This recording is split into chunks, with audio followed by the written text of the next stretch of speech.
Hello mga idol, for today's videos, mini vlog, samahan nyo naman kami sa pag-travel namin. Actually, late upload po ito kasi ang video ito ay pinagsasama-sama ko na mula 2024 at to 2025 mga idol. Ayan, galing po kami niya ng Tugbungan Port Nursery, papunta kami ng Buntod Beach at maliligo kami araw po ng linggo yan, nagbabanding kami ng magkakaibigan at mga kapitbahay ko. Ayan, ang ganda nga dyan mga idol, tanawin ng dagat at bundok kasi ang linaw daw at saka ang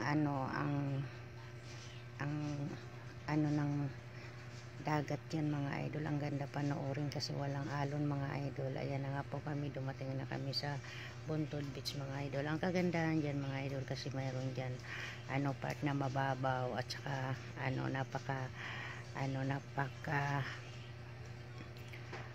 linis ng paliguan dyan mga idol, sa pambatang paliguan kasi white sand siya mga idol. Kahit anong galaw nila o takbo nila hindi siya lumalabo ang tubig mga idol. At ayan na nga, nag-umpisa na nga sila magtampi sa mga idol. Tignan nyo mga idol, ang ganda ng dyan, ang part na yan dyan kasi white sand siya mga idol. Ayan, saka mayroon din dyan mga idol mga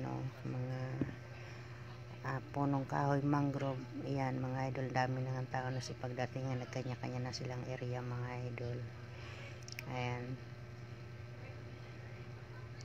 marami kasing bumibisita dyan kapag kayo makapunta ng Masbate, pasyalan din nyo itong Buntod Beach Masbate, huwag nyo kakalimutan at napakaganda dyan, may mga rest house din dyan mga idol.